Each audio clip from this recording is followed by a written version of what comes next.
I'm excited, really excited for this event. So just waiting for the last couple people here to get seated and then we're gonna go ahead and get started. So we're recording, right? We're on? Okay. Um, First, I want to welcome everyone here. And this is the Utah chapter of Exit Planners, the EPI, which is the Exit Planning Institute. We're a national organization of exit planners. And we are we started the Utah chapter because we didn't have anything here. And we wanted to help people make better exits. And that's what this is all about. I'm really excited about this event. I've been wanting to do this for quite some time now. I think I've been thinking about it for about a year, and I wanted to do an event where we had business owners that are thinking about selling, and I wanted them to sit up in front and tell us what they were going through. But what I learned was that business owners don't want people to know that they're thinking about selling, and it would reveal confidentiality, right? We would reveal that they're thinking about selling. And so I was trying to figure out how to do it. And what do we do? And so we came up with this idea where we're we're going to do case studies that are live, and the business owners are not here, but they're right there on the camera, and they're with us incognito. I think the two that on this case study said that Bill and Ted. I thought that was funny. I'm going to try and not call them by their real names. But anyway, everyone should have received the material that we have, and we're going to go through it. But before we do, I have a couple of items of business that I wanted to go through. All right, we have two new chapter members, and I'm going to have them introduce themselves next month instead of this time. But the one thing I wanted to mention is next month we're going to do a meeting, and that's going to be on August 21st. Anyone who's attending here, provided their email, will make sure you get an invitation. But next month I'm excited also because that one we're going to do, it's called Letters of Intent, what to do with them.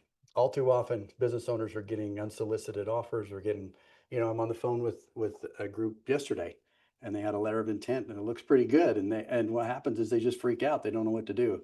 When they panic, they lose money. And so we're going to go through a letter of intent. We have an AI tool that Josh built around letters of intent. We're going to talk about what that is and how to use the tool. But basically, what do you do with a letter of intent? How do you best handle it? And how do you negotiate it? And we're going to do something with Cinderella. I'm not sure what that is yet, but something with Cinderella. That's going to be fun. So that'll be August 21st, a lunch meeting like this, 11:30 to 1. Other item of business I had before we get started, and that is a copy of this. This is being recorded, and a copy of this will be given to all the attendees, both virtual attendees and in-person attendees, and you can share that. But I've had multiple requests from people that could not make it today that wanted a copy of this. And so you'll have that link where you can share that. So without any more delay, we're going to go ahead and get started. So what I want to talk about is it's case number 1, and this is the discovery gate. This is the first place where business owners are thinking about a transition. And this business, I'm gonna read the summary for those people that didn't get the material. But we've had business owners fill out a questionnaire, and what we're going to do is we're going to walk them through an exit plan. So the summary of the business. So they're a fast-growing software company with 3 owners. They're evaluating whether to sell or to build. That's what we're going to talk about today: sell, build, and other suggestions. Okay. Key concerns to be addressed: the business is experiencing rapid growth, and the owners are uncertain whether to sell now or to continue scaling in hopes of achieving a larger exit in the future. So for them, how do we get off the merry-go-round, right? They're making good money. They're happy. They don't want to leave money on the table, but they're growing so fast, they just don't know what to do. A single customer accounts for 30% of total revenues. The potential loss of this client poses significant risk. The technology landscape is evolving quickly, particularly with AI. The owners are in the process of acquiring another company to integrate much needed AI capabilities, but staying ahead of the technological change remains a major challenge for them. Okay, so we have two, well, there's three owners, but the two main ones in there, ages 61, 53, and 59. And if the owners have questions or we have questions for them, we'll do that through the chat, Matt, if that's okay? All right, good, thank you. And thanks to Matt. Matt's the guy that makes all this happen. Okay, I've got some things here that I wanted to go through. First, we're gonna look at the reasons for not selling. And I gotta go back to it here. I won't go through all the information, but I want to go through the build path. So as business owners, the big question is, do I build or do I sell? Do I keep it, build it a little longer, hold out, or do I sell it? And they wake up every day with that. You know, it's facing them and they're not sure what to do. So what I want to do is we're going to turn the camera out to everyone in the audience, and we want to hear your ideas and input on this. This is a group of, there's many SEPAs in here. There's some business owners, some business coaches, CPAs. This is our group. This is the Utah chapter members and guests today. So we're going to give our suggestions. And what I want to do is we can turn the camera to the audience, and I'm going to walk around. And when you have ideas, I'll hand you the mic, but please tell us who you are, because what I want to do is I want to share the member directory with all of the attendees. So if they want to reach out separately, if something that you say resonated or they want to continue that discussion, they can do so. And that will be done offline, but your information will be shared, contact information in the membership directory. Okay, so are we gonna move the camera then? We're good? Okay, I'm back here now. We're trying to figure out the logistics of this, and it was not an easy thing to do. Needs a copy electronically. I can send you an email if you don't have it. Everyone should have received a copy of this. Okay, good. So the build path, if they're focusing on the building, what are the recommended action items? Okay, Patrick. So Patrick, you want us to state our name and all Yep. that? Okay, Patrick McMillan with Amplio. Sorry, the questions regarding building, what's the recommended path? Obviously, number one, your customer concentration is an issue. When you look at range of values, you're gonna fall very easily into that lower range because of that 30% high customer concentration. That not only is a risk to a buyer, but it's a risk to you. And so first thing I would do is really work on that. I know I read this last night, but I can't remember the exact thing, but if I remember right, you're working on a specific product. I think it's going to create $300,000 or $600,000 more revenue in the future. I would try to accelerate that, work on that. But then also go to your existing customers and see if there's some expansion of revenue that you can do, some product offering expansion or something to try to, get some of that low hanging fruit. Also ask for referrals, from your existing customers. That would be the number one thing that I would do, would be to work on that. Second thing is, I believe it sounds like, if I remember correctly, excuse me, you have a pretty robust key employee group. Not the three of you, but your CFO and your COO, I believe it was, and some others. I would really start working on them and seeing who they can reach out to for a couple of things. Number one, expand growth as far as other customers, reduce that concentration. And number two, I would start asking them if they would be interested in potentially taking over the company. I would really kind of align yourself to say, hey, would an ESOP might be an option? So, but that's a discussion for maybe later on. All right, thank you. Lisa?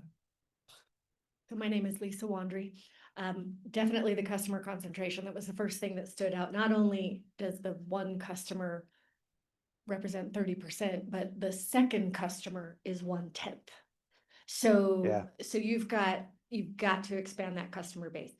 A couple of the things that I noted, they rated themselves a 4 on our customer, vendor, and employee agreements formalized in writing. So they've given themselves 6s and 5s in a lot of areas. I noticed that 4 is the lowest that they've rated themselves anywhere. And I think that they're at a level of business you know, of running their business, that all of their customer, vendor, and employee agreements need to be in writing. And that's going to be helpful in that sales process because you know the buyer is going to be asking for that. They're going to want to be reviewing that. And then, of course, the other thing that really stood out to me is they have done no personal financial plans within the past year. And if you are trying to make a decision of whether you want to grow or exit, if you don't know how much money you need to run the life that you want to have after the fact, then you're setting yourself up for a whole lot of stress and a whole lot of regret. You've got to make sure that whatever you get to keep at the end of the day is going to fund your lifestyle, because as of yet, I've yet to meet a single person who wants to reduce their standard of living in retirement. Great, thank you, Lisa. Thank you, Patrick. Okay, what should they be aware of? What are other things that they need to be aware of if they're gonna build? Okay, Dave? David Gilliland. One of the things I would watch out for is they have rated really high a 5 for that their employees do well from this exit. Okay. And that's a anyway, it's a dangerous spot unless they have defined what that means. Do they mean the employees have greater opportunities for their growth? That they're going to be able to stick around because there's massive casualties in acquisitions. And so sorry, you're saying to build, I apologize. No, But no, that's even good. in that same light, it's the same answer. Define what great looks like for those employees and what you're going to try to build for them. Are we talking about financial well-being, or are you talking about opportunities for growth? What is a win there? So that's one I would look at pretty closely. Okay, 2 more, and then we're gonna go to the sell path. Go ahead. Josh Hogue, I work with Rick selling businesses, but I came from a tech background and pretty deep in the AI world. And we're going through a huge wave of technology becoming much, much easier to create.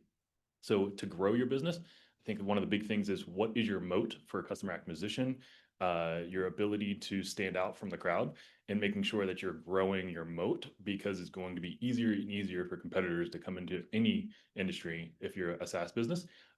So really focusing on how do we make our customers so elated that they're not looking anywhere else, and any other customers that are interested, we are the only name that they know of. Really standing out and being the number one market leader for what you do is going to be far more valuable than it ever has been before. Who's the next one? Okay, yes. Okay. Mitch Bolin with Squire. If they plan on growing, I mean, we're talking about they're already experiencing significant growth, right? And that's one reason why they're considering selling right now, is because they've got this really upward trajectory trend, right? And so if they want to grow it and keep going, my first question is, and I maybe it was in here and maybe it wasn't, but I'm curious on their capability of continuing to grow. I've seen a lot of businesses grow themselves out of business. And I don't know what their capital needs are going to be in order to continue to grow. I don't know if and what they're going to be able to provide that organically or internally. And so really, I would want to know and look at what their strategy is to, if they want to keep growing it, can they keep growing it? And the other thing is, the first thing we talked about was customer concentration.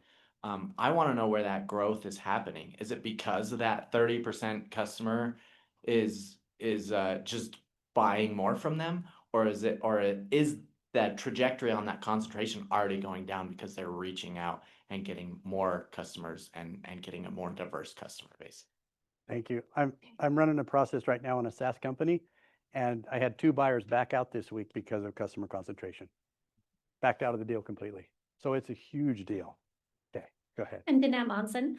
I noticed that the product that they have deals with medical practices and that industry. And my advice right now would really be seeking an in-depth thought about those companies because I own several mental health and medical companies. And right now we are having a huge dip and a hit because of Trump's legislation because there's so much uncertainty. And because of that, these products that we use, like EHR systems and SaaS programs that help us, then we're not discontinuing our services now. So now it's a beautiful time because they're not seeing that dip yet. But as we're shifting, as our marketing is having to change to maintain, let alone grow, it's going to impact what we decide to keep and the systems that we continue to utilize. Thank you. Okay, one more, and then we're gonna shift gears and go to sell. Tom? Tom Hall with Carson Well. The question I have on the grow side is that so many companies that we've worked with over the years have what we joke is a rolling 5-year retirement. And so I would just push back on that and say, grow for what and to what? Is there a number that you're targeting, or going back to the comment earlier about having your personal financial plan put together? Do you know what your bogey is? What is it you have to hit so that you know as you're approaching done that you can disconnect if that's what you want, but that also that there's clarity on what you're retiring to. That's in my years, one thing I've seen over and over is people that retired that were very excited about retiring but didn't have something clear to retire to, and it was a very difficult transition. So just having clarity around what done looks like and then what you're retiring to. Thank you, Tom. Okay, now can we shift the camera back so we can show this? Okay, what done looks like. I wish my handwriting was better, but what do we do? Okay, so considering keeping it and running it, these are the main 8 suggestions that we suggest. And yes. Maybe we don't need to talk about cybersecurity. Cyber. Would you making sure the cybersecurity house is in there? If they're selling online, it's a SaaS company, if they're handling patient data. Huge. A lot of cybersecurity landmines. So repeat that so we can hear the mic. Dustin. Hey, Dustin Snyder, AltaView Advisors. Cybersecurity is really important in the deals that I've been seeing recently. There are carve-outs. They're setting aside large sums of money to make sure that sellers have their SOC 2 reporting, have everything buttoned up and secure. And if they don't, by the time the deal is done, like they're pulling that out of the enterprise value of the business. So wow, making sure ducks are in a row with cybersecurity is huge. Thank you. Hadn't thought about that one. Okay, so these are the 9 suggestions that we're making. If they're thinking about keeping the business, these are the 9 things that we think they should be working on. Now, we're going to shift gears. And if you'll flip the camera to the audience, we're going to go to sell. What if they're selling? They're not going to keep it. They decide that they've got enough. They're going to go down a sell path. So we did evaluation. I don't remember what the number was. Does anyone have the number in there? 31 million. It's probably worth more now because it's gone up. But we're looking at 31 million. They've not done a personal financial plan. Lisa said we should do that, and I think you should. I think determining the wealth gap is extremely important. And they might think, well, 31 million is enough. Well, after you carve it out, you got taxes, you got everything else. Is it enough? Or like, remember at our meeting recently, we had a seller and his name was Don. And Don says his biggest mistake was he went with the wrong financial planner. 25% of his money went out the tube within a couple of months, right? So these things are very important to look at. And you got to do a worst case scenario. So if we're selling, what does he need to be working on right now? I'm going to put wealth gap up there because, and we had it on that one, but I can't stress the wealth gap enough on how important it is. Okay, what does he need to do if he's selling? Who's that, Tom?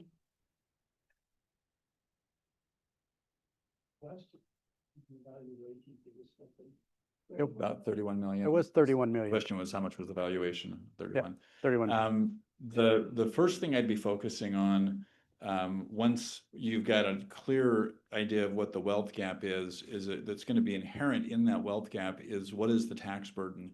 And are there specific strategies? If you're on a glide path with a timeline, then that's going to limit what's available to you, but doing whatever you can to mitigate the tax impact.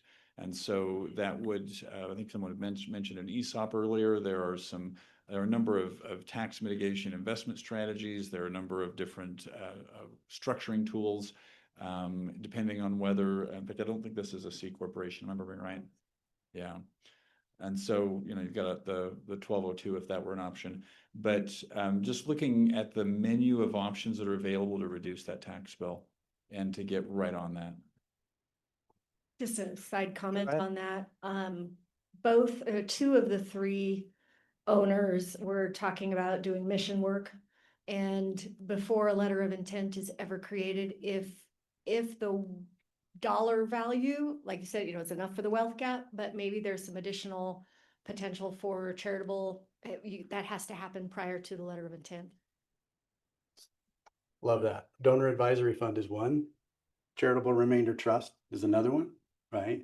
But these things need to be handled before the sale, and often, and some of them before the letter of intent is even signed. Okay. Other suggestions? If he's selling, what does he need to do?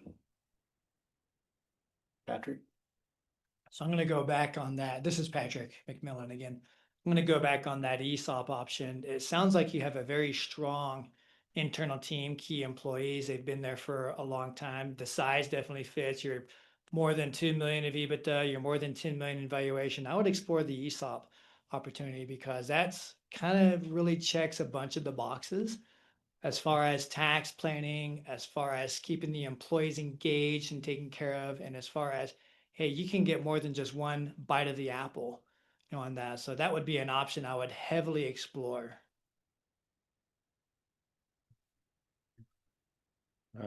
These thoughts actually tie to both sell or build, but going on that ESOP side, there would be a significant cost to get someone who could fulfill the product vision, more than likely losing one of those top individuals.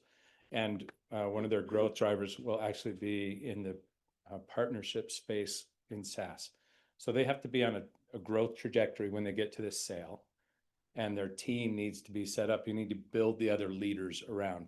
If someone's going to buy your place, unless they're going to buy it and strip everyone out and just take the tech and the customers from it, and you want a team that's intact, they have to be leveled up. The buyers need to see a leadership team that can function without the owners fully. And so that's a key one for value. Great. Thank you, John. My name's John Brutt. First place, I apologize. My mom always said that guests ought to keep their mouth shut and leave early. So I apologize for jumping in, but the lady back here struck a note, and I just want to explain a project we're working on. It's in the Dallas area. It's a software. It's in the medical area. I ran the development team, and now I'm the CFO for it. And we looked at buying several companies. Hold the mic up a little, John. I'm A little sorry. closer. There you go. We looked at buying several companies to accelerate the acquisition of the software. With the numbers here, I mean, I wouldn't pay 31 million for it by a long shot. And what we decided was that anything under 10 million, now there's a highly specific thing, not a universal statement, but we just as soon spend the 8 million and develop the product. And there's very little patents in the software world that prevent people from doing things. And so I would question if the 31 million is really realistic. Because if they came to me, I'd say, okay, great, you're going to spend 31 million, you're going to get 7. Why don't you just build it yourself? And I would look at this company as a startup. I think the ESOP is an excellent idea, but if you run through the values, the values are gonna be down around 10 or 11 million, I think, from the numbers that I'm looking at here, which is a significant discount from the 31. But the numbers would bother me with this. Now, what would I do to fix it? Because you can't just complain. I think running an analytical projection for the next 3 to 5 years that would be on their taking their basic management decisions and just extrapolating that out numerically for the next 3 to 5 years would make sense. Then I think I would play with that. You guys look at me and say, well, the guy's not 30, so take this for what it's worth, but the ages of the guys worry me. And just for a point of reference, I'll be 74 next month. So it's not like I'm against old people. Well, I am. I don't like hanging out with them, to be honest with you. You know, I'm tired of watching Lawrence Welk at night, you know. But I think they got a core here. And if you treat them as a development company, 30% concentration with one customer is not unusual. Because they probably got a hold of that, developed it, worked with the customer to get a product. So that doesn't really bother me if I look at it as a development stage. If I look at it as, gee, we're ready to give you the keys and turn it over, no, then it is. All right. What else? They're selling. What are they gonna need? Who's gonna need? Okay, Josh. So I have two ideas on that one to talk about customer concentration. Like Rick said, we're dealing with some folks that are, this is not uncommon to have a high customer concentration. One way to flip it on its head is, hey, we're not actually going to sell the whole business. We're going to sell the relationship with this one customer. We're going to set up we're going to go to one of our competitors and say, hey, we want out. We have this great customer and we think you can do a great job. We're going to do an introduction. Maybe we just do a transfer of this one customer over to you. Sometimes we're working with some companies that have 3 customers, right? Like, well, you can't really sell a business with 3 customers, but you can sell the relationship, and you can say, hey, don't look at me like a business that's a money-making machine on its own, but look at this great relationship I have. How much would you pay for that? So if you kind of can split the thing, like flip the strategy on its head, there might be an opportunity to get around the customer concentration. Okay, we're gonna flip the script here a little bit. They call them tops, tired old people. He just called me and says, I want to sell now. I'm running out of gas. I'm ready to get it on the market. What are the next steps? What do we do? Tell him to suck it up. Put your team together. So if there's something that necessitates a sale right now, what are the next steps that he needs to take?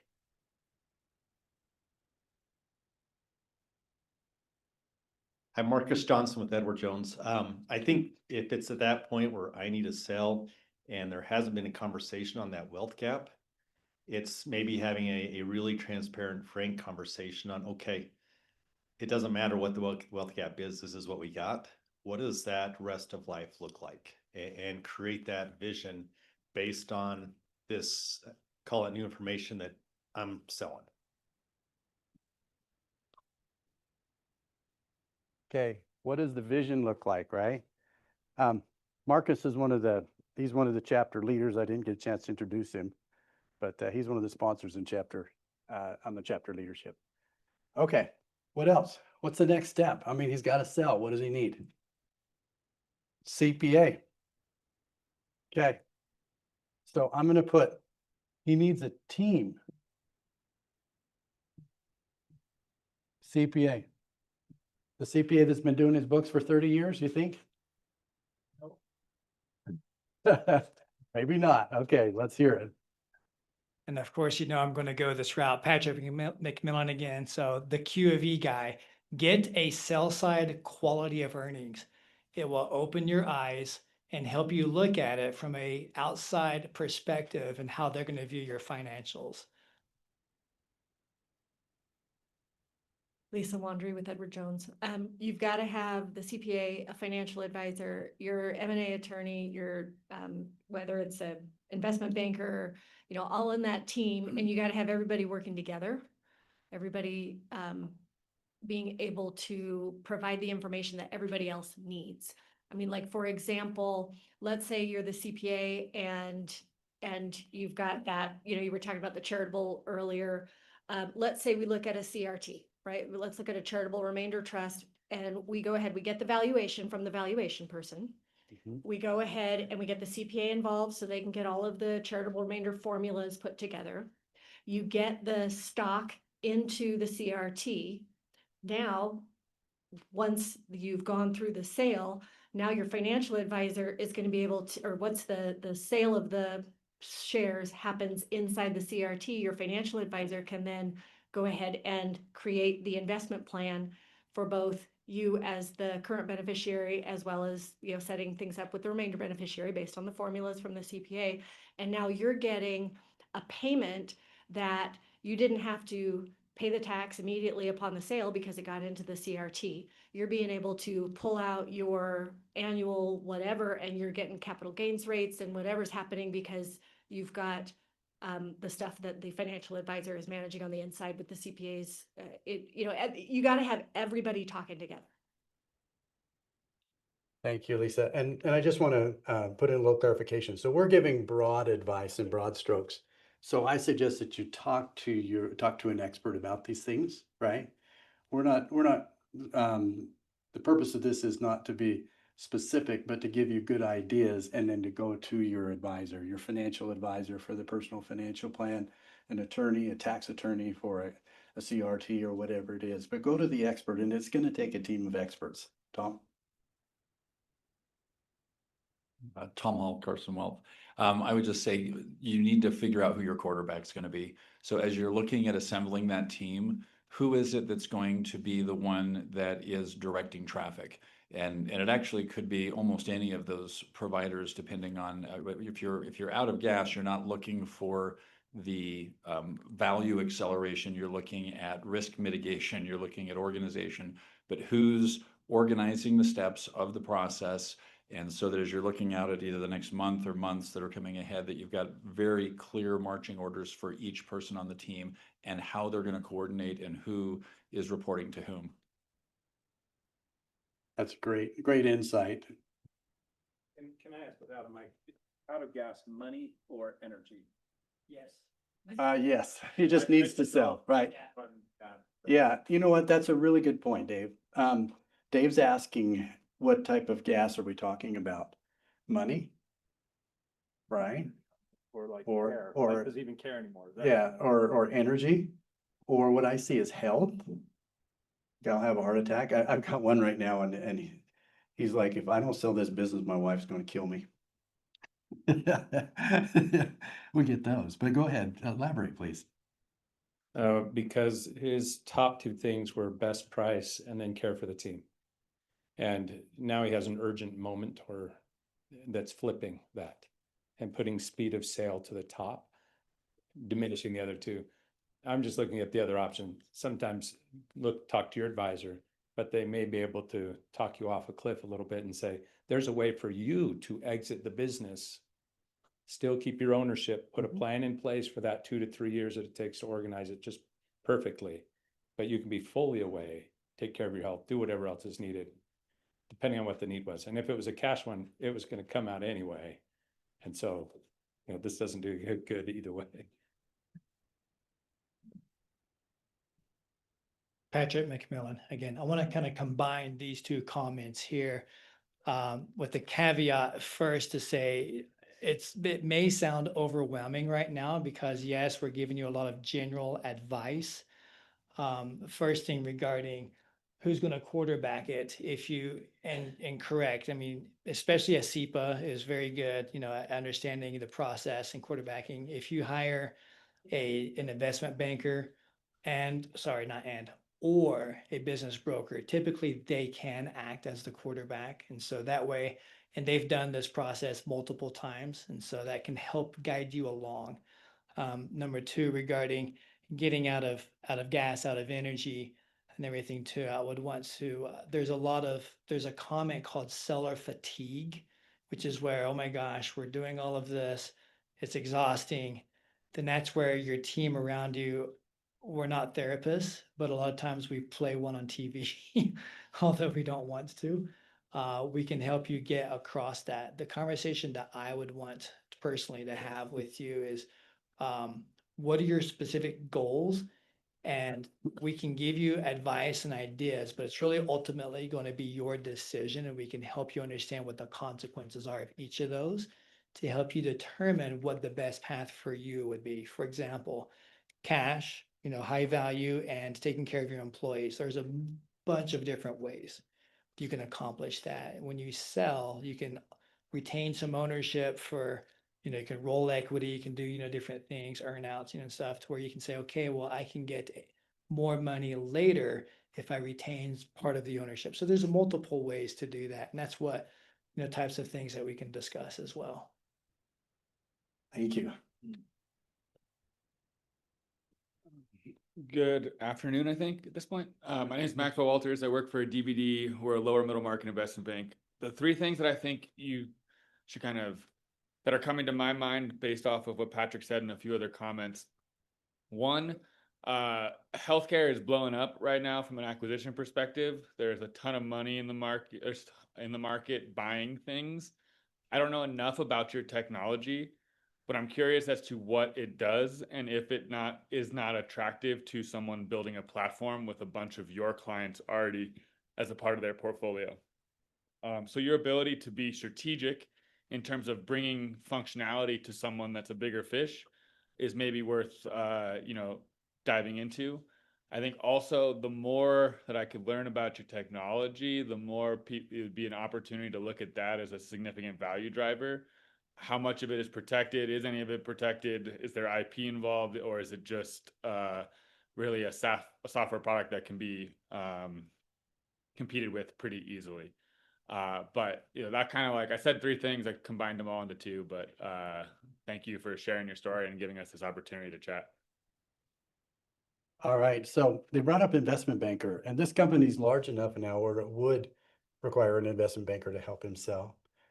Typically do transactions, what do you want to say, Maxwell, 25 million and above, or? Yeah, I think it's like EBITDA and revenue are two different ways to look at it. Like north of 5 million revenue is an interesting point. So he asked the revenue bands. Our firm typically focuses on 2 to 10 million EBITDA. We're in the lower middle market, but you have a $31 million valuation. That's the expected transaction.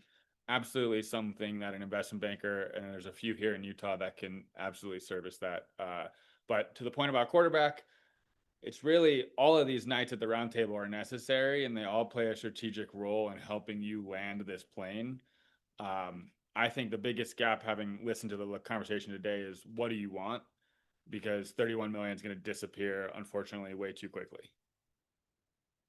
Yep, it goes fast. Okay, I got time for one more comment, and then we're going to vote. John, anyone have any other thoughts? Okay,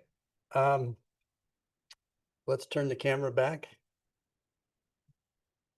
I got to put Maxwell, I put him on the end about an investment banker. Okay, so these are the 9 things that we suggest, and I think the biggest one we have is you got to get your team going. And I would suggest that you talk to at least 2 people. Every person you talk to, your attorney, your CPA, your investment banker, just talk to 2. Find the one that you feel like is going to do the best job and that you're going to work with. Now, let's ask the business owners, Bill and Ted, if they have any final questions for us before we vote, or any comment, anything that they have, any input. Might need to give them a second for it to take it. Okay, we'll give them just a minute here. I want to hear from them, see if they have any other input. Yeah. People join in next month. Next month? Oh, for those that missed it, next month is going to be about LOIs. What to do when you get an LOI. We're going to dissect an LOI. We're going to look at what it should have, what it shouldn't have. We're going to introduce you to an AI tool that Josh built. So next month's going to be all about LOIs and Cinderella. And what Cinderella is, I don't know yet, but it's going to be about LOIs and Cinderella. Now, all of a sudden I'm nervous and want to go rebuild the tool now. Yeah, now he's a little nervous. Okay, and no comments from the guys? Okay, I think we're good. Now, I wanted to vote. Does he build or does he sell? Okay, how many people thinks that based on what you've read here, not the scenario where he's a tops and has to sell right now, tired old people, right? What you have in the material, how many people think that he should go ahead and exit and fly off into the sunset with his $30 million and be okay? Can I ask a caveat to that? Yes. Why not both? Why can't you do a partial sell and continue building? That's a really good one, and I don't know that my technology and pen are built for three. All right, we'll do three because Patrick wants to do three. Okay. How many people think that he should just sell and be okay? One, two, raise them up so I can see. Be confident, it's okay. Be confident. I'm in the sell side. I'm gonna say 4, 5. Okay. 5 people are saying that he should sell. Our hybrid option that Patrick talked about is sell a partial, right? A carve out. How many people are liking that? 1, 2, we have 5 of those. That's interesting. We have a tie. Okay, partial. Okay, and how many people think that he should build? Whole bunch. 1, 2, 4, 6, 7, 8. Okay. So the consensus of the group is that he really ought to build it. Keep it and build it, clean it up. Work on customer concentration.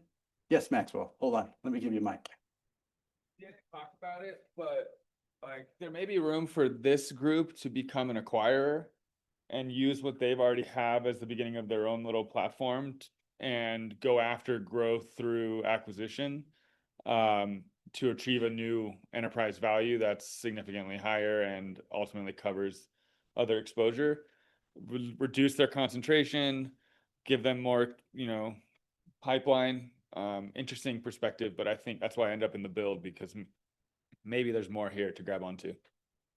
So that's interesting that you brought that up because that's what he's been doing. It wasn't in the notes here, but he acquired a couple of businesses over the last couple of years. He's been in the acquisition mode. So that could be number 4 is acquire and then sell. Marcus Johnson again with Edward Jones. I see a huge opportunity for 90-day sprints, looking at the lowest hanging fruit and just every 90 days reassessing. Should we build? Should we sell? And of course, we're doing a very surface level view of it, but it just seems like there might be some low hanging fruit where we could increase that valuation pretty quickly. Yes. Yep. Add on here from the attendees online. Mm-hmm. 1 to sell, 3 to the partial, and 4 to the build. My time. So you got 6, 8, and 12 now. Okay. 6 on the partial. 6 on the sell, Okay. not adding 6, I'm not giving you the total. Okay. And then 8 on the partial, Okay. and 12 On the bill. on the build. Now, number 4, we can't vote on this, but this is what they're talking about, Maxwell and Marcus, where you acquire, right? Become an acquirer, diversify your customer base, and you have a better offering a couple years down the road. Brilliant. Yeah. Yeah. Savannah? I would also say, even if you're deciding to build, what's wrong with getting your quarterback now? Start planning for your future a few years in ahead. Get your people in line, get prepared for your sale 3 years before. If you're going to build it for 3 years, have that quarterback, those people that are going to guide you to where you need to go for your sell, even if you're going to build or sell. I think building that team now is a good priority. Yep. Mitch? Yeah, the only reason I didn't vote for sell, I mean, based on, I think, the ownership makeup, it seems like an exit is something that they're going to want in the next, I would say near future, right? But it sounded like just based on the voting that it's like sell now, just like get out now, which I don't think is a good idea. But I do think everything they do moving forward should be with a mindset on selling at some point, right? All right. Go ahead. Yeah, thank you. Thank you. So I got here a little late. I don't know if I missed anything. I'm curious. So your name? Oh, yeah, I'm Aaron Larson, Very with good. Elevate and Exit.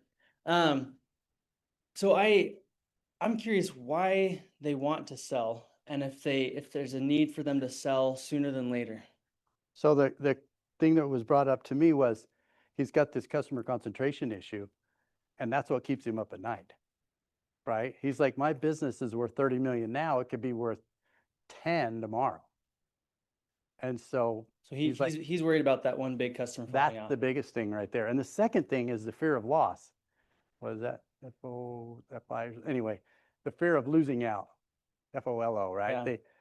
And FOMO. yeah, FOMO. And he's just wondering, well, gee, maybe I could build it to 60 million.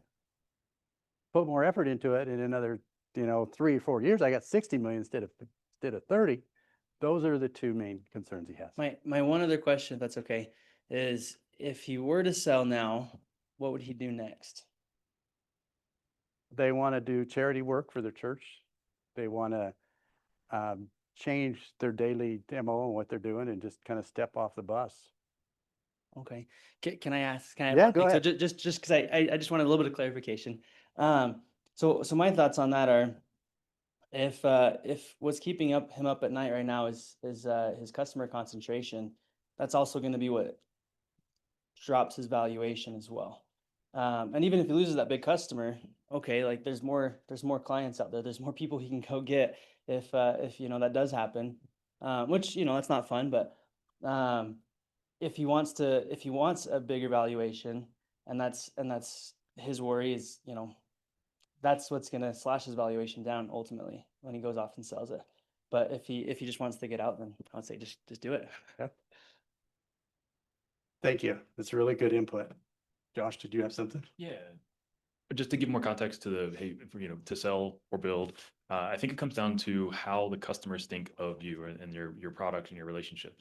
If they think of you as a tech stack that's providing automation, that's a small moat. But if they think of you as like, hey, you take care of a large part of my business, and the value I get is way more than what I put in, and you're indispensable, then you start, okay, how do I build that? How do I get more people into that situation where they can't go without me?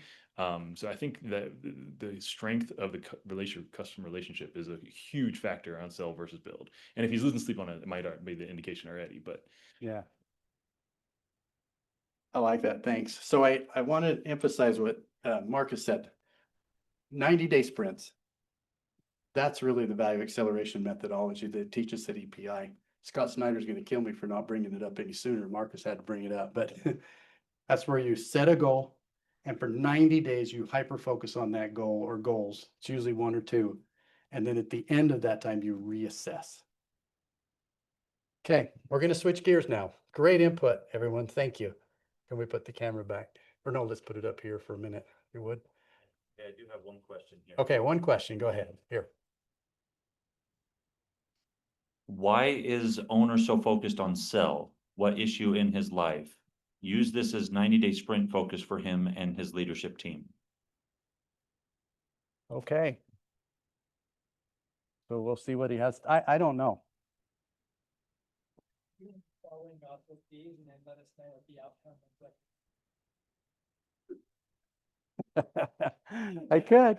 You guys are curious, right? I have to tell you, the business owners, I spoke to both of them this morning, or all of them today.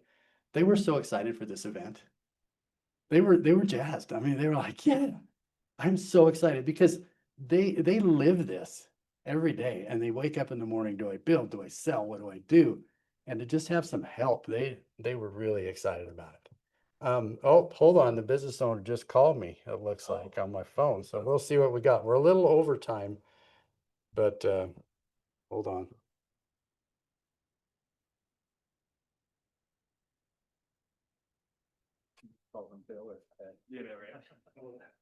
Getting a live one.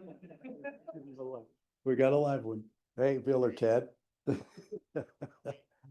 Hey, Bill.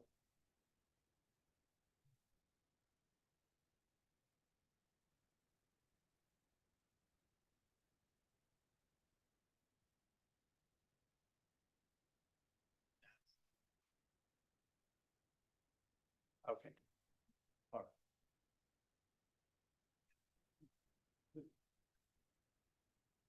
Okay, sounds good. I'll ask him that question. Okay, I was wrong. It's first time ever, but first time today, about third time today.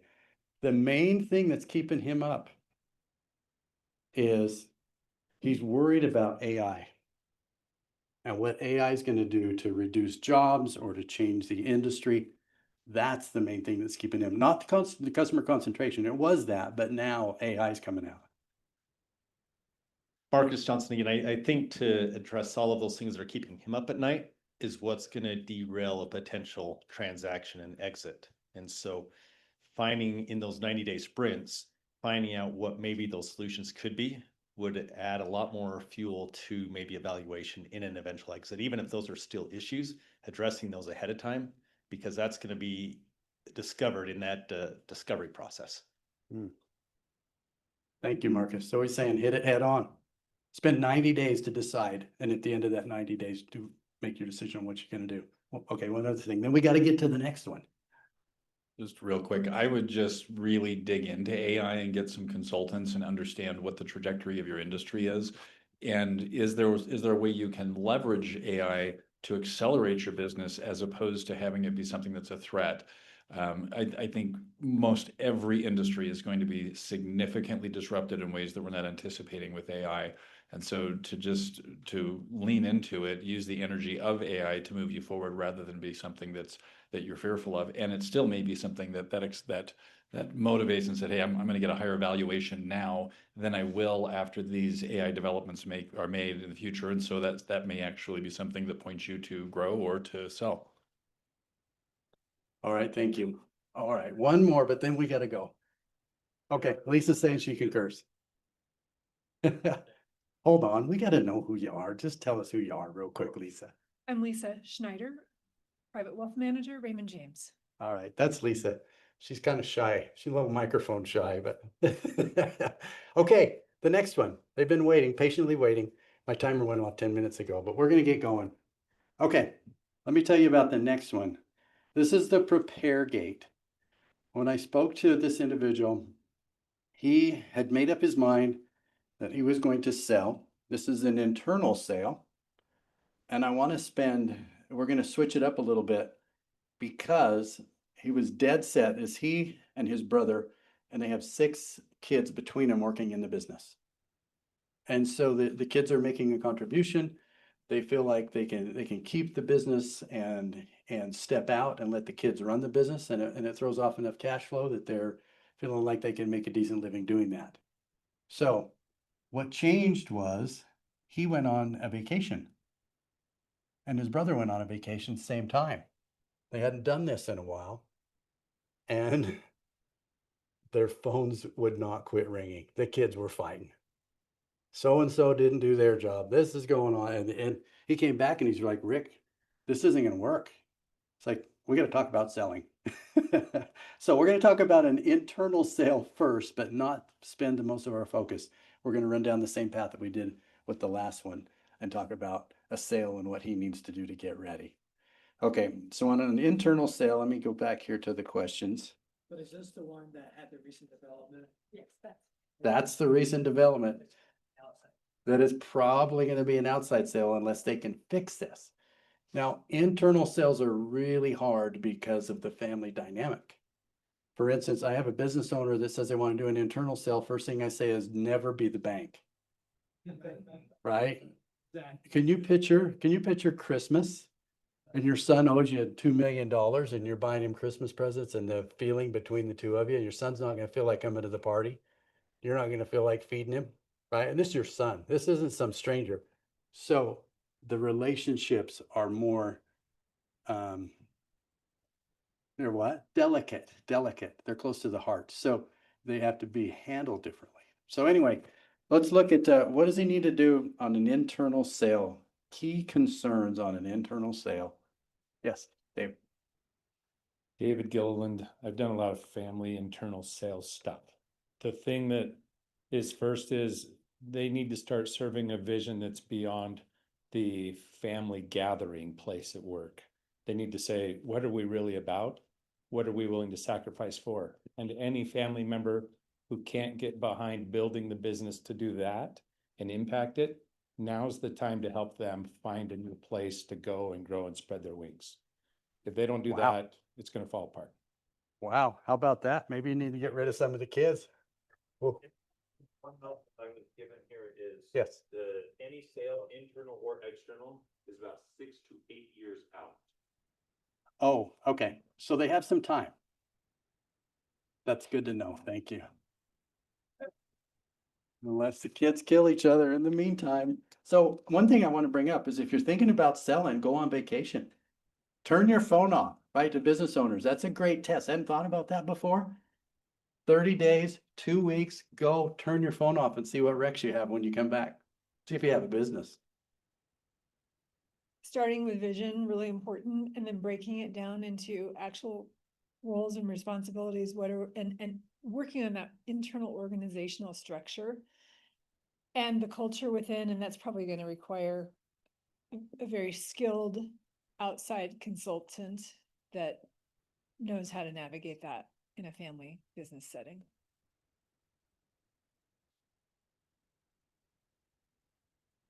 Lisa, do you know anyone that does that? I do. Okay, so reach out to Lisa. Clients. Okay. Call you, she'll get you hooked up. Okay, Lisa. Lisa Laundrie, Edward Jones. Along those lines, in my old CPA firm, we used to have rule number 1, which was all kids are rotten. And people would look at us and go, but, and I said, no, not everybody's a mother, father, brother, sister, aunt, uncle, but we're all a kid. And we all have that little selfish tendency.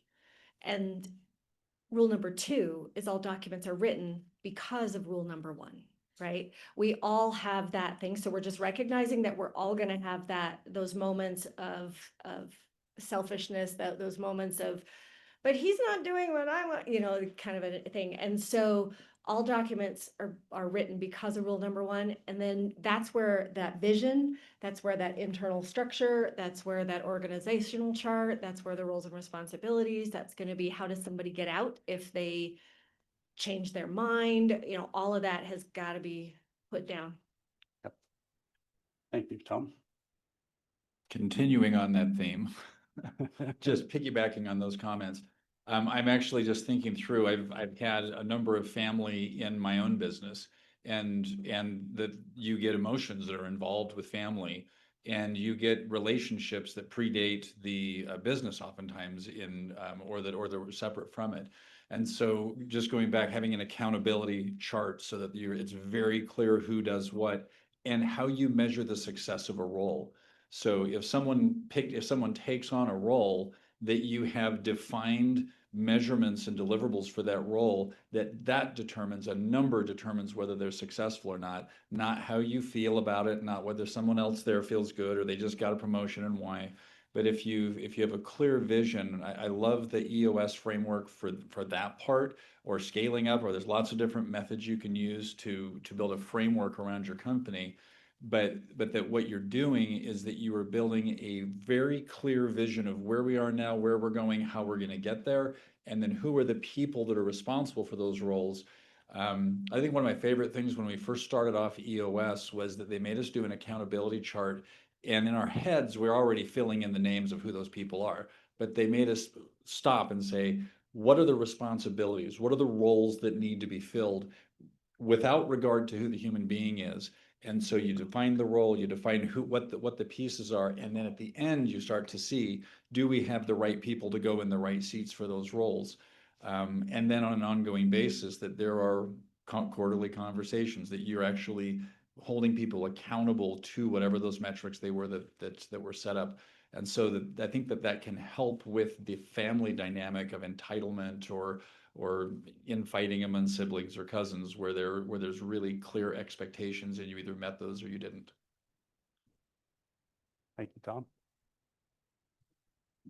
Getting text messages from everybody too. John Brook, if this was our project, we'd ignore the kids, because the problem isn't with the kids, problem's with the dads.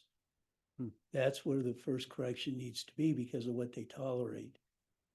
Hold the mic a little closer. There we go. Sorry. with a business, you're either selling it or you're buying it. If you come to me and offer to buy my business and I don't, I just bought it for that same price. But it's a single cell organism. It functions the way that the owners want it to function. If I have problems in a personal relationship, it takes two people or more to solve it. We all got to get on the same page. In a business, we don't have that. It's a different dynamic. And when we bring the family dynamic and treat it like a family in a business, you're going to have this stuff here. You listed the kids, the age, they're young. I don't know what their positions are. They're probably not grunts, I would imagine. And with successful parents, their kids often think they were born on third base and then spend the rest of their lives telling everybody they hit a triple. So I would start with the parents and I would say, let's define what we really want here. And let's be brutally honest, are those kids capable of doing it? Are the kids happy in doing it? The conflict between the kids, between the siblings and the cousins might just simply be they're not happy there either. But anyway, that's where I would start. Great. Thank you. Just tying all of John and Tom's and Lisa's thoughts together, these kids are young, 21 to 25. How much life experience, how much business experience do they have outside of that business? And so you've got to separate that. Some of my business partners are family. And when we chat, we go into a different room and we're like, I'm not your family member today, I'm your business partner. And it has to be a very distinct separation. And each of those kids, if they decide that that kid actually wants it and they're not feeling pressured, they need to have their own trajectory and timeline of the things they're going to do to establish the skills that they personally need for that EOS role that they're taking on. And if they're not going to be the key person there, but they want to be like an underling or an assistant, that's fine. But we still have to have the trajectory and we have to understand what their role really is going to be and how to develop them into the maturity they'll need. Love that. Roles, responsibility, accountability all day long. Okay. I'm reading through again the sheet and I have a qualitative and a quantitative question, Rick. Or Rick and the group. I don't know which brother filled this out, but I'm a little mystified, puzzling why the owner couldn't remember the valuation of its company. It's a little bit of a red flag. So are we so overwhelmed put it in, you cut by family dynamics that we don't know the value of our company? I find that curious and it just makes me wonder about the dynamics inside that an owner that's probably put blood, sweat and tears into this for a long time couldn't remember. And then I'm seeing some pretty rapid growth here. So 1.4 million valuation in 2004 and estimated now to 9. It's really rapid. So there's a lot going on there under the hood. Some really, really fast growth. A couple of brothers who can't take a vacation because the wheels fall off the bus. These guys need to shore up some things. And I'm going to go back to internal structure and getting into some real disciplined operational structuring of the organization. And that's probably their first couple or years worth of 90-day sprints. Isn't it more than 2 years old, or is that only, if we don't have much, like I said, 10 years of clean finances? Yep. Yeah, they're at least 10 years old. Thank you, Lisa. So go ahead. Then I've got some questions from the. Okay, the one question that I would say is owners are only 45 and they're saying they have 5 to 10 years that they want to, let the kids grow and mature and learn and all of that. And then they're going to step away. There's nothing in here about what they, or at least that I can remember reading about what they're going to do. And so there's that part of me that says, my brother and I would continue to oversee the finances from a 30,000 foot view. For how long? And how long are the dads planning on being hands-on / hands-off / involved in the politics of running the company?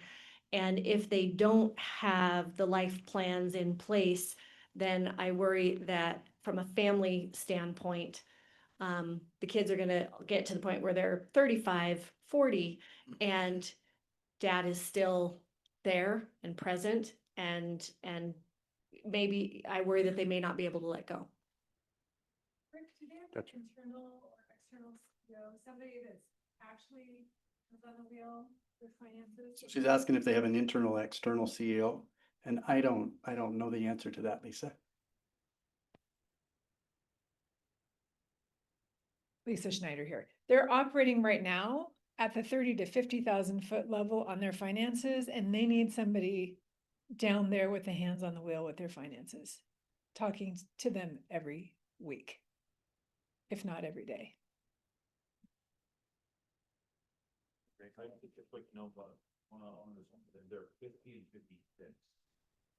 Okay, their ages are 50 and 56. Okay. Go ahead, Aaron. Aaron Larson. So I've still got a couple questions, but I would say this: if you've got 6 to 8 years before you're going to exit, and you want to pass it on to your kids, if that's something that as of today you want to do and the kids are excited about, then that gives you time to work with them and to train them up, make sure they understand everything, and make sure there's a desire there. Like I think's been said before, it's a lot easier to sell to a third party than to family. But with the timeline you have, I mean, that gives you time to make sure everything is working and things are good. The other thing is, last second, if the kids decide to back out and they're not super interested in that, or there is conflict and you just don't want the business to be a conflict in the family, it's really easy to, well, not easy, but it's easier to go off and sell to a third party, and then just split the proceeds however you want. If you want to, give it to your kids or just leave it in the will or however that works. But that just makes it a lot easier than having them try to go and figure out how to split the business.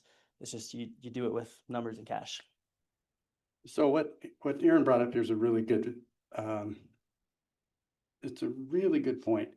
And that is, do the kids really want it? And I think it's important to ask them, right? Do you want it? This is what we're thinking about. Do you ask them? And maybe they'd rather have the money. Okay, we've got somebody that has a question. Okay, a couple things. So going back earlier when we were talking about what's fair, somebody commented fair isn't always equal and equal isn't always fair. And then there was somebody that had raised their hand. Do you want to go ahead and make your comment now? Okay. Let's see. Hey, how's it going? Good. Joe Walker from with Edward Jones from Fort Worth, Texas. Thanks for putting this on. This is really, really cool. I was just reading through the case study, and like others have mentioned, the kids are young. It sounds like the owners, either knew from experience or just had a good gut feeling that this was going to be a problem. So I'm just wondering, why it sounds like they're throwing in the towel really, really quick.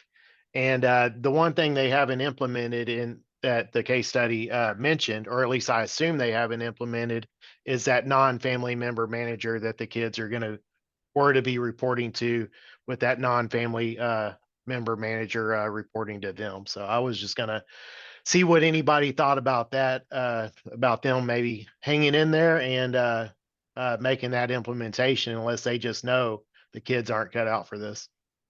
So a non-family member manager is what Joe's talking about, right? Yeah, and outside that was person. in the case study that that was part of their plan. Yeah, we need to define. I would say a board of directors. Board of directors really helpful. And what? Spouses? Yeah, it said that if they died, it was gonna be their spouses, and I was gonna just challenge that, or the spouses. Hold on. Go ahead, Tom. So one of the notes I had seen said that in the event of the two of them dying, that their spouses would be the trustees. Yeah, how would you determine who will run the business after you pass away? For now, the trustees will run it, wives, then kids. And that just feels like a recipe for disaster.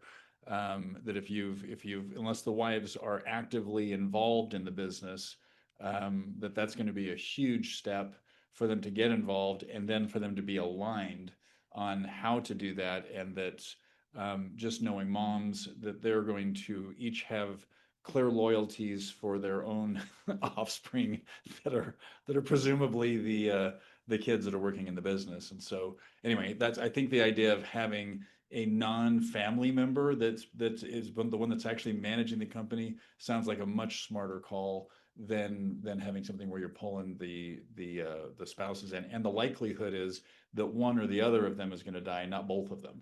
And so also, what does that look like? And what does the management look like if one of you is gone and the other one's trying to exit? So having some clarity around that as well. So I want to bring something up here, and that is because I sell companies, and that's the angle I always take, right? Whether they sell to their kids or whether they sell externally, these are going to be issues. If I've got a company and I have 6 of their kids working in the business, It's going to affect your valuation. it's going to affect value. I don't know that I can sell it. I'll be honest. Unless they have clearly defined roles, unless they know what they're doing, unless I'm absolutely certain they don't want it, right? They're not going to quit. They're going to just leave after closing. But that's a huge concern if he's doing an outright sale, is 6 of their kids working in the business. That's a lot. That would, I don't know, it could gut the business really if all of them just decided to leave. And then they have leverage and power. Now hold on, Dustin, I think you'd raised your hand a while ago. Sorry, I'll come right back. So, believe it or not, I've actually been the non-family manager of a Oh, really? of a business that was doing about $8 to $10 million in revenue, and there were 7 members of the same family working in this company. And talk about awkward conversations, and you're the person that everybody, regardless of what your title is, you are going to become the human resources manager. Everybody's going to go to you to want to talk about their struggles and their anxieties, and he's doing this, she's doing that. So I lasted a year in that role. You couldn't have paid me enough to stay in that business because it was just so, it was an emotional mess. So like the way I see it is, this business, the kids either need to learn how to work together or they need to get out completely. One of those things need to happen for this business to be successful. Wow. And there needs to be some kind of committee that the 2 patriarchs can be on, but there needs to be like, somebody needs to be doing a compensation study, like a third-party comp study. The kids can't be having their comp set by their parents. That needs to be third-party, so there's no arguments on who's getting paid what. It's all unbiased. There's no favoritism. Those are just a few thoughts. I could write a book on it, but this is a really delicate situation to have that many people that tight in age trying to all work together. Wow. Good luck.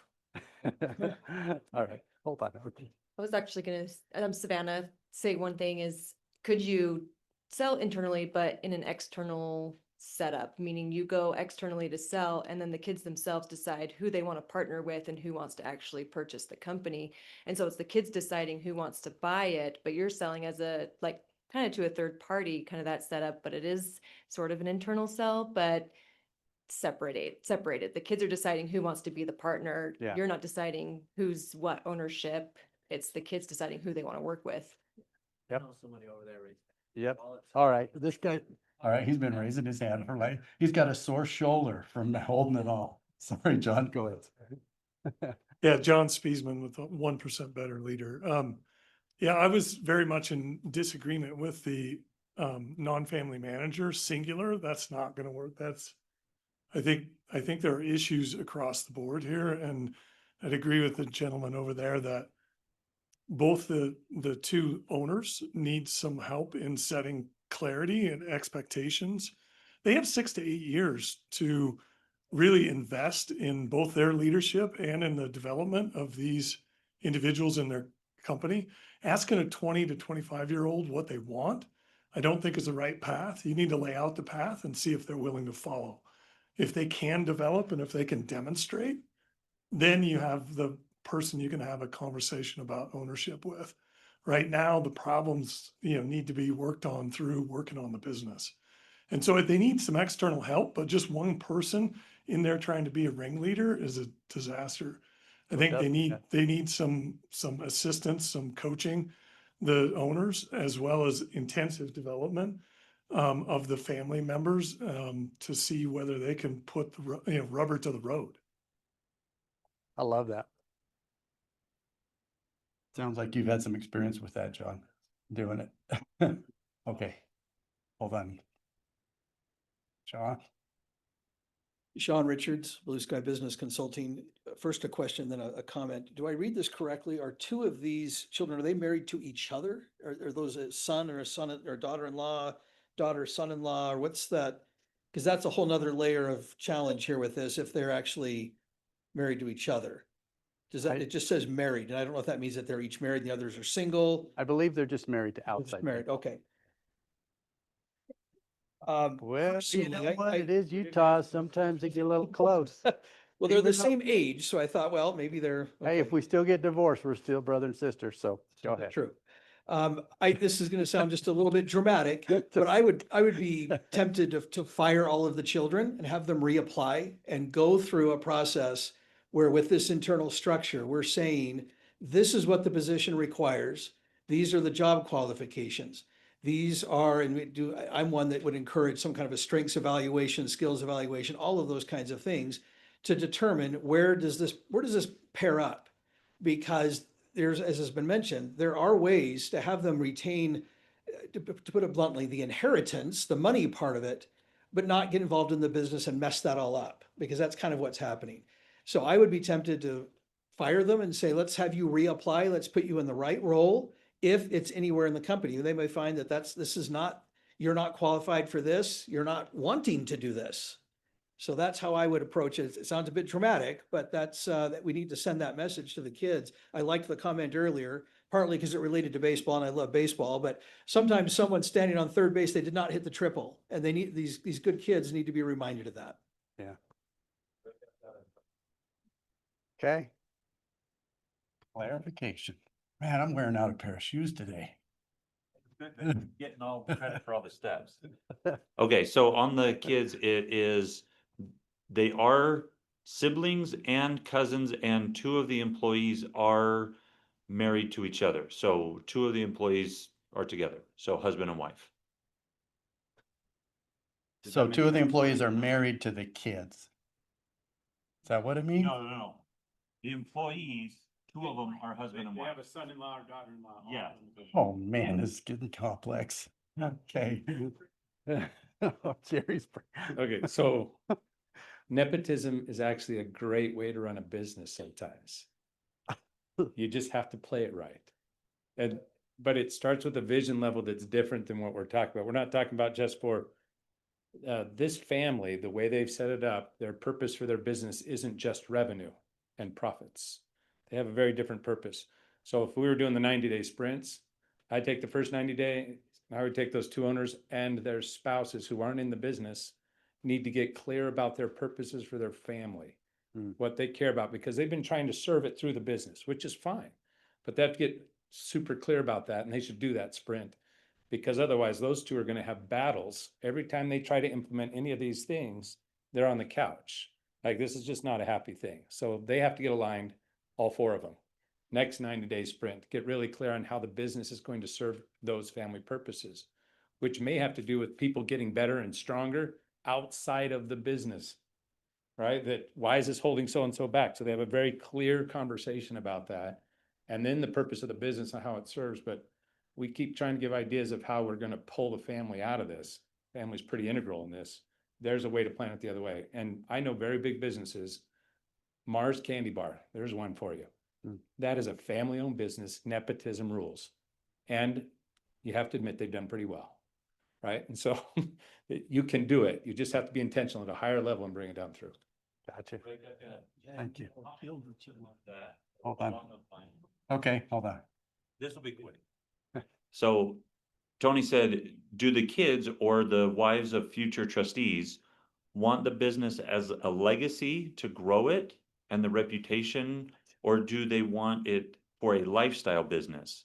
If lifestyle only, then sell away from family and or the differences in kids could run into the ground for the legacy. Okay, we'll see what the answer is. Okay, we had hands. Mitch? That was very close to the comment I was going to make but kind of a little bit different, but right on that same line, so it's a good segue. If the kids, if the parents didn't have this business, would the kids be like all gung ho, let's start this business, they're doing cabinets, right?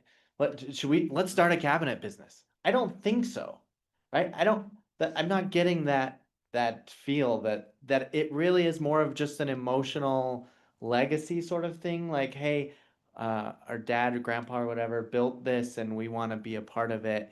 But if they're not actually in it because they're passionate about it, then I don't think it makes any sense to have them be a part of it. I had a couple of that, so. Yeah, hand that down. Thank you. So we've talked a lot about the kid angle. Does anybody mind if I bring up two other thoughts on here okay. What it's about. So Lisa alluded to the point that revenue changed dramatically from 2023 to 2024. And I want to know why, and I want to know what that projection, what caused that, and if that's sustainable. Because in 2023, you'll see that it was, what was it? 1.2.4. Yeah, it was like 500,000, and then in 2000 the beta, and then 2024 it was more than double. So what caused that, and is it maintainable? So that's something I definitely want to explore. And the other thing that I want to explore, just because it's a passion, is their industry. Now, their industry is cabinet making, right? But the lumber prices has changed dramatically. In 2024, then Congress passed it so that the tariffs doubled at that point, and it caused a 12% raise, an increase on all of the wood, which impacts it. But with their market, they can pass that along to their people, their customers, right? However, with the new tariffs that are coming out, it's going to double that again. And so they're expecting another 13% raise on the product for the customer. Granted, that industry, they have to keep building cabinets, right? But that is something that we would be remiss to not at least address when we're talking about the exit plan and the plan for the business and how they're going to address that, because that is a big impact on them. Do we have another hand here? Okay, you're on. So just another thing to think about, going back to the kids, and the comment that was mentioned online by Tom, or anyway, but with this business either being something as a legacy or lifestyle business or whatever you want to make it, do the kids just want to take the money? Like, because first of all, you need to know what your business is worth. So figuring out what the business is worth, that's important. And then talking to them about, hey, is this money going to be life-changing for you? Obviously not give it to them in one, lump sum. I don't think that's smart either.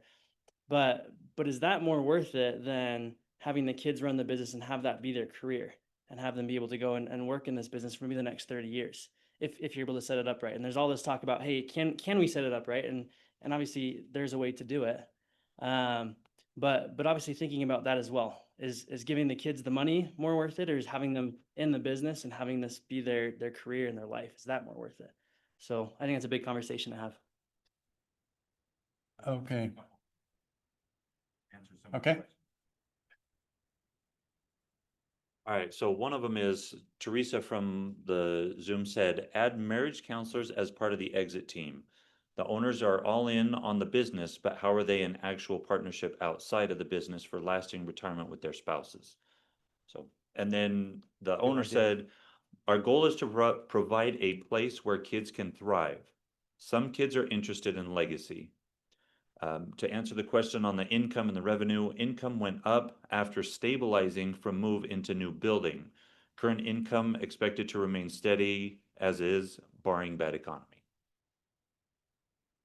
Okay. And we're just about out of time. Okay, I have another hand. Just make sure John doesn't have his hand up anymore. I'm all nervous now. Okay, any other comments? We're at time now. Okay, we're gonna vote. Do they keep it? Oh, can we put the camera up here? It's on both. It's on both, on both, okay. I'll switch it to the just. I'm running out of space. You notice that? I'm gonna have to micro.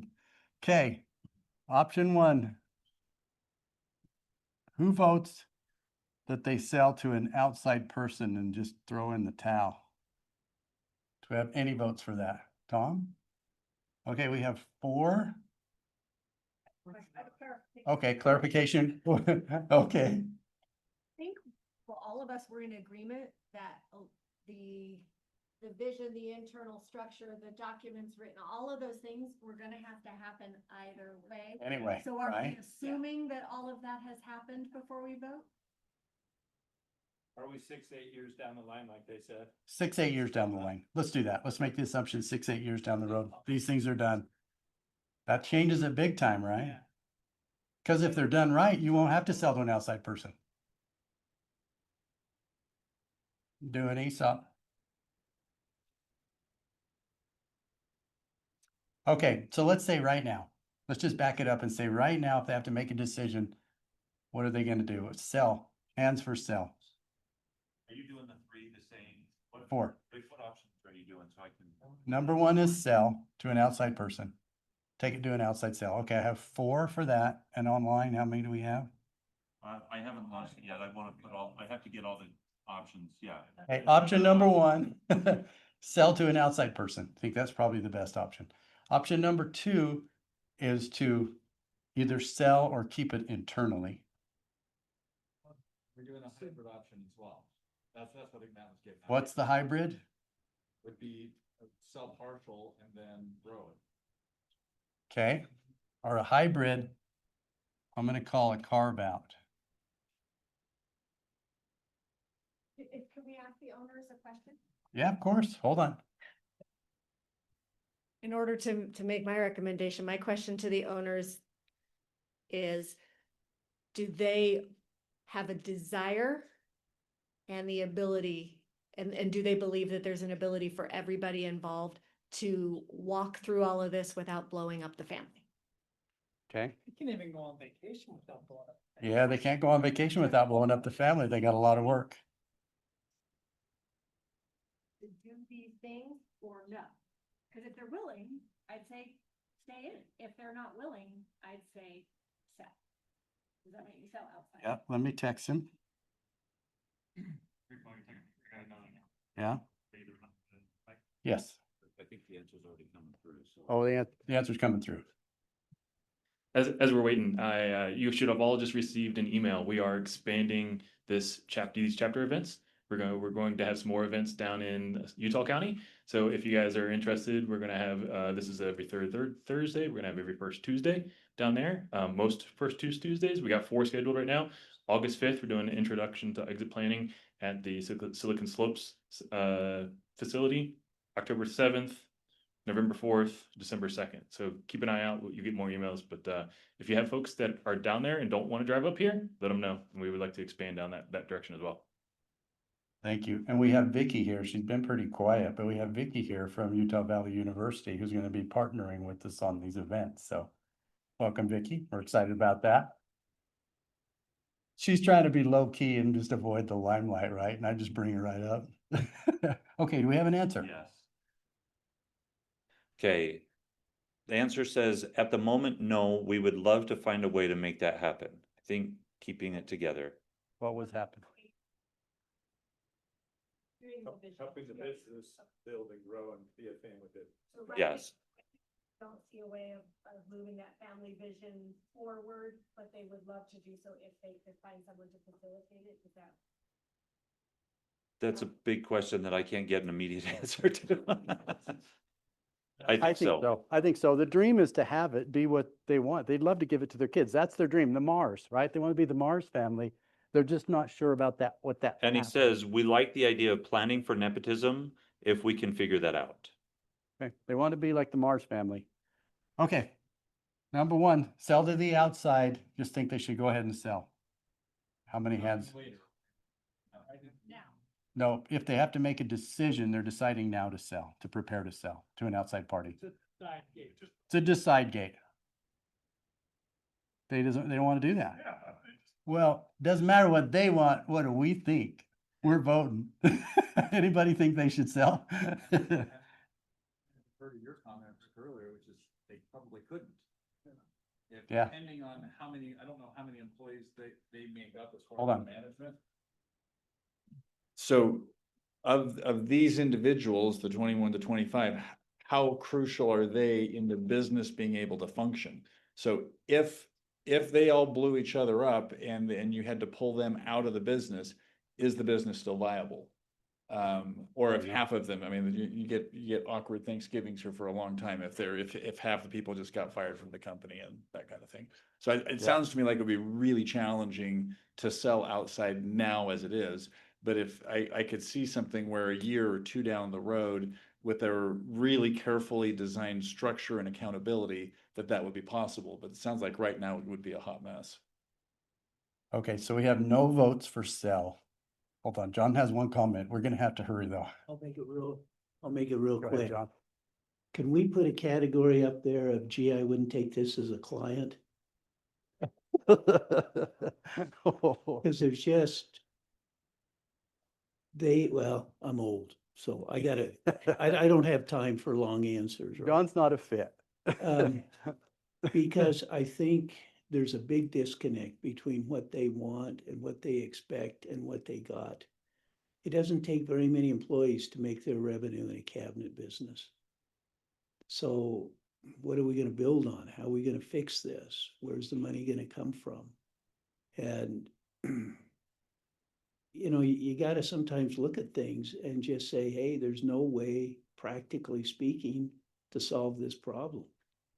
And that's what I'm getting from reading the notes and the good comments that have been made here. It's just might not happen. Let's pass and move on. So if that's the case, that's sell, right? Okay, one more comment, then we got to vote and we got to end. Go ahead. So respectful to John's opinion, he's been around a little longer than I have, but I've been through a few of these. So I'd climb a mountain with you. Let's go. I'm a glass half full kind of person. This is family dynamics. Family dynamics can be worked on.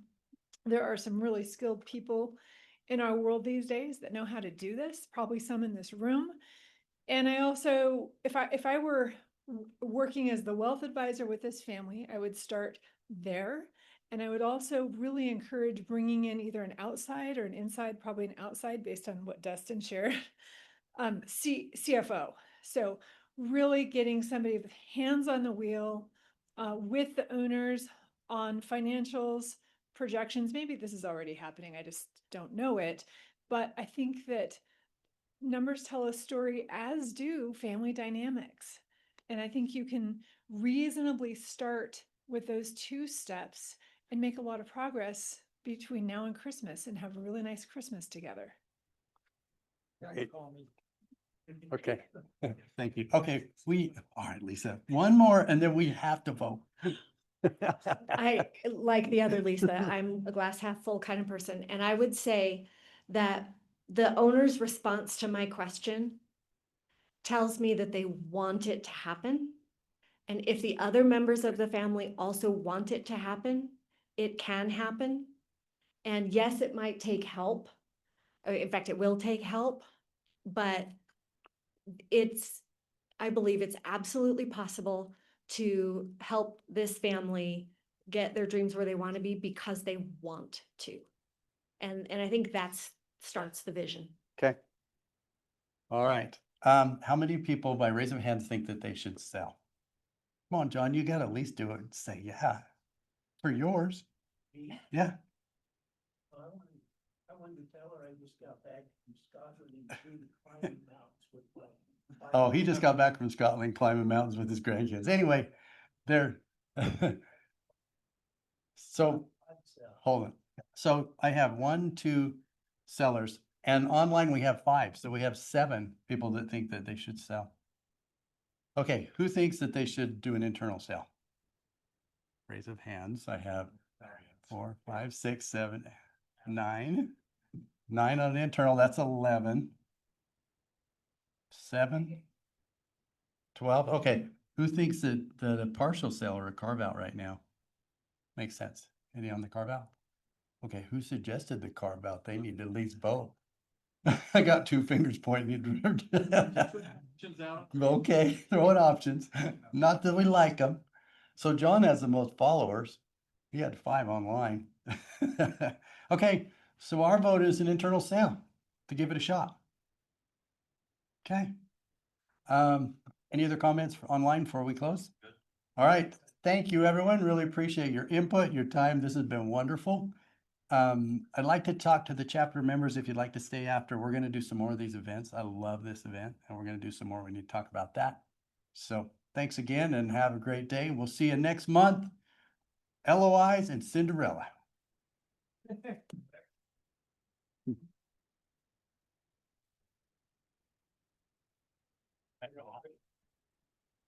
No. I gotta end this. Let's see. And then bigger.